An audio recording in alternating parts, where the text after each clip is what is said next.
Hello guys, welcome back to my channel. দেখো, আজকে আমি বানাতে চলেছি ফুলকপির পরোটা। তো ফুলকপি পরোটা বানানোর জন্য প্রথমে কিন্তু আমি নিয়ে নিয়েছি একটা ফুলকপি। তো ফুলকপিটাকে নিয়ে আমি আমার পরিমাণ মতো ছোট ছোট টুকরো করে ফুলকপিটাকে কেটে নিয়েছি। তারপর দেখো বন্ধুরা, এখানে নিয়েছি একটা রসুন, আর নিয়েছি আদা, আর নিয়েছি ধনেপাতা। আর এইদিকে দেখো বন্ধুরা, এখানে আমি ময়দা আর আটা মিশিয়ে নিয়েছি। তার মধ্যে দিয়ে দিচ্ছি নুন, আর তার মধ্যে এবার দিয়ে দিচ্ছি পরিমাণ মতো সাদা তেল। তো বন্ধুরা, তোমরা কিন্তু শুধু আটা দিয়েও বানাতে পারো, বা শুধু ময়দা দিয়েও বানাতে পারো, বা আমার মতো আটা ময়দা মিক্স করেও বানাতে পারো। আমি আটা ময়দা মিক্স করেই বানাচ্ছি। আর এখন আমি এর মধ্যে দিয়ে দিচ্ছি পরিমাণ মতো জল। তো জলটা কিন্তু অল্প অল্প করে দেব, আর অল্প অল্প করে মাখবো, নইলে কিন্তু নরম হয়ে যাবে। তো দেখো বন্ধুরা, আমার কিন্তু ময়দা মাখাটা রেডি। এবার আমি এটাকে 5 মিনিটের জন্য রেস্টে রেখে দেব। তো আমি ঢেকে দেখো রেখে দিলাম। আর এই দিকে আমি ফুলকপিটা সেদ্ধ করতে বসিয়ে দিয়েছি। আর ফুলকপি সেদ্ধ হতে হতে দেখো এখানে আমি মশলাটাও করে নিয়েছি। মশলা বলতে আদা রসুন বাটা আর ধনেপাতা কুচি। এইদিকে দেখো বন্ধুরা, ফুলকপিটা কিন্তু আবার ভালোভাবে সেদ্ধ হয়ে গেছে। এবার ফুলকপিটা যতক্ষণ না ঠান্ডা হচ্ছে ততক্ষণ কিন্তু হাত দেবে না। আর দেখো, আমি এর মধ্যে দিয়ে দিচ্ছি সামান্য হলুদ গুঁড়ো, পরিমাণ মতো নুন, এবং পরিমাণ মতো জিরে গুঁড়ো, পরিমাণ মতো লঙ্কা গুঁড়ো। আমি এখানে কাঁচা লঙ্কা ব্যবহার করছি না, আমি লঙ্কা গুঁড়োই ব্যবহার করছি। আর এখানে দেখো আদা রসুন বাটা আর ধনেপাতা কুচিটা দিয়ে দিচ্ছি। এবার আমি এটাকে ভালো করে মেখে নেব, হাত দিয়ে ভালো করে ভেঙে ভেঙে মেখে নেব। তোমরা কিন্তু অবশ্যই ঠান্ডা হওয়ার পরে মাখবে, নইলে কিন্তু হাতে লেগে যেতে পারে। তো আমি কিন্তু ঠান্ডা হওয়ার পরেই মেখে নিচ্ছি। দেখো বন্ধুরা, এটাকে এবার আমি ভালোভাবে মেখে নেব। এটা দিয়ে যেহেতু আমি পুর বানাবো, এর জন্য আমাকে কিন্তু ভালো করে মেখে নিতে হবে। দেখো আমার মাখা কমপ্লিট। এবার আমি কড়াতে দিয়ে দিচ্ছি রিফাইন অয়েল, সামান্য পরিমাণ দিচ্ছি, বেশি দিচ্ছি না। এবার এটাকে আমি ভালো করে ফ্রাই করে নেব। দেখো, পুরটাকে কিন্তু ভালো করে ফ্রাই করে নিতে হবে, নইলে এটার কাঁচা কাঁচা যে গন্ধটা রয়েছে সেটা কিন্তু থেকে যাবে। কারণ এর মধ্যে আমি আদা রসুন পেস্টটা দিয়েছি, আদা রসুনের তো কাঁচা গন্ধটা সেটা থেকেই যাবে। আর ফুলকপিটাকেও ভালো করে ভেজে নিচ্ছি। দেখো,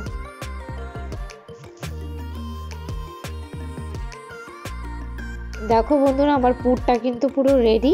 আর পুরটা ঠান্ডা না হলে কিন্তু ধরা যাবে না, তাই পুরটা আমার দেখো ঠান্ডা হয়ে গেছে। এবার আমি এটাকে ময়দার ভেতরে দেব। তো দেখো বন্ধুরা, ময়দা আমি এখানে নিয়েছি, আর 2 হাত দিয়ে ময়দাটাকে দেখো আমি এভাবে আলতো আলতো করে আমি চাপ দিয়ে দিয়ে এটাকে রাউন্ড শেপ দিয়ে নিচ্ছি। আর এটার ভেতরে কিন্তু আমি পুরটা দিয়ে দেব। দেখো, আমি বেশি দিচ্ছি না, অল্প অল্প করেই দিচ্ছি, তবুও মনে হচ্ছে যে বেশি বেশি হয়ে যাচ্ছে। তো এবার এটাকে ভালো করে বন্ধ করে দেব পুরটা ঢোকানোর পর। দেখো, তোমরা হাত দিয়ে চেপে চেপে ভালো করে বন্ধ করে দেবে। আমার পুরটা একটু বেশিই হয়ে গেছে।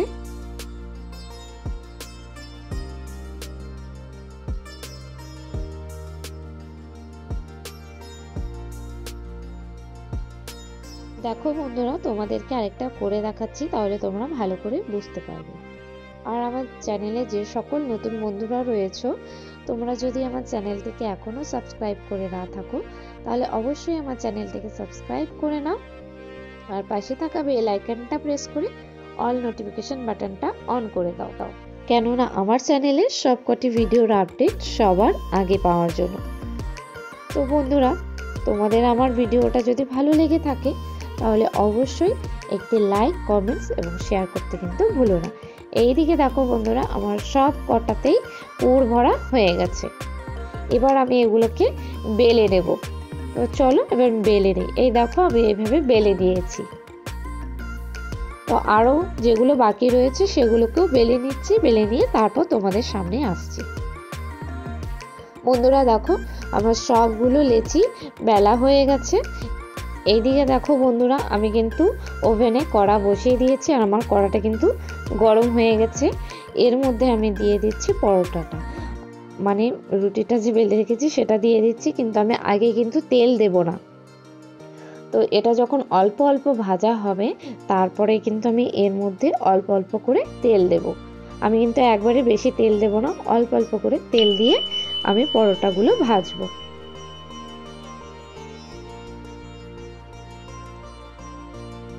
দেখো বন্ধুরা, তোমরা দেখে কিন্তু বুঝতেই পারছো প্রথমেই আমি কিন্তু তেল দিইনি, তাহলে কিন্তু পরোটাটা ভালো লাগে না খেতে।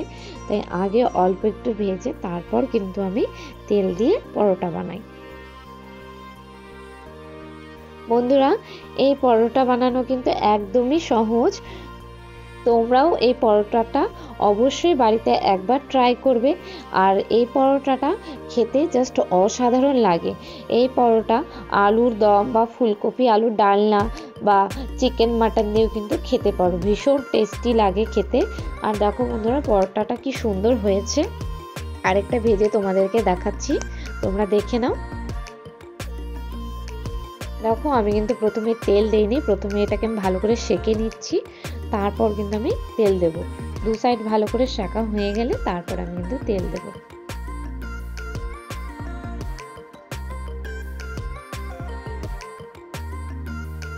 দেখো বন্ধুরা, আমার দুটো সাইডই কিন্তু ভালো করে সেঁকা হয়ে গেছে। এবার আমি সামান্য পরিমাণ তেল দিয়ে দিচ্ছি। এটাতে কিন্তু বেশি তেলের প্রয়োজন নেই, এই পরোটা বানানোর জন্য সামান্য তেল দিলেই হয়ে যায়।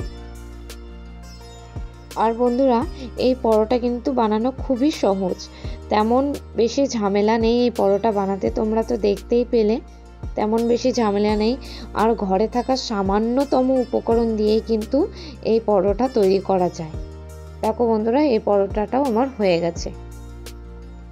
দেখো বন্ধুরা, আমার সবগুলো পরোটা রেডি, গরম গরম ফুলকপির পরোটা। তো তোমাদের কেমন লাগলো বন্ধুরা ভিডিওটা অবশ্যই কিন্তু কমেন্ট করে জানাবে। আর বন্ধুরা, খেতে কিন্তু দুর্দান্ত হয়েছিল, কারণ আমি খেয়েছি, আমি সেটা জানি। আর তোমরা কিন্তু অবশ্যই এই পরোটাটা বাড়িতে বানিয়ে দেখবে, তোমাদেরও খুবই ভালো লাগবে। দেখো বন্ধুরা, পরোটাটা কতটা নরম হয়েছে। আর আজকের মতো ভিডিওটা এখানেই শেষ করছি।